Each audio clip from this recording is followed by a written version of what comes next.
Izany tetsin'ny kianjan'ny Malakama fa kisaka ho any amin'ny kianja Makikosa indray isika satria nitanterahana tamin'ity androany ity ny lala famarana fidinan'ny tompon-daka régional teo amin'ny Sokajy junior teo amin'ny Sokajy division voalohany voasitra ho tompon-daka ny FTA Andavamamba rehefa nandresy ny zareo avetsy Bezaret tamin'ny isa 9 ary teo amin'ny Sokajy junior dia tompon-daka ihany koa ny Sanakaty Fotsy rehefa nandresy ny FTM Manjakaray.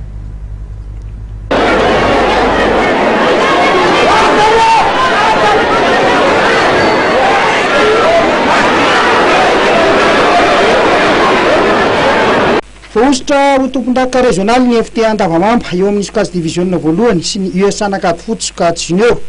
Totosa io tolakandro io teny amin'ny kianja Makiandota-penaka ny lalao famaranana ho an'ireo Sokajy roa ireo.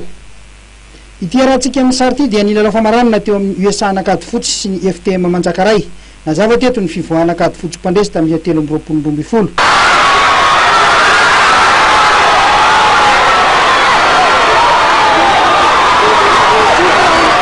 Fizaram-potoana voalohany dia nifantanja tsara ny lalaon'ny Rotota elanelany isa tokana noho ny Sarahana enina no 5 mbola ny zareo Anakaty Fotsy no nitarika tamin'ny izay isa izay. Teo amin'ny fizaram-potoana faharoa dia nanindry mafy zareo Anakaty Fotsy na nisesitsesy ny baolina matin'izy ireo tsy nahavita nandrafatra fanafihana firy intsony Dakar fa saika reraka nanohana sy nitotoafo nataona Anakaty Fotsy tao anaty event. Manana ny avy ny ireto ekipa Rotota ireto raha ny lalao naseho amin'ireo Sokajy junior.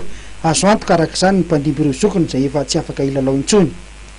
Teo amin'ny famaranana ho an'ny division voalohany dia resin'ny FTA Andavamamba tamin'ny isa 9 Bezaret ka io isa io no nahavoasitra ho tompon-daka régionaly an'ny FTA Andavamamba.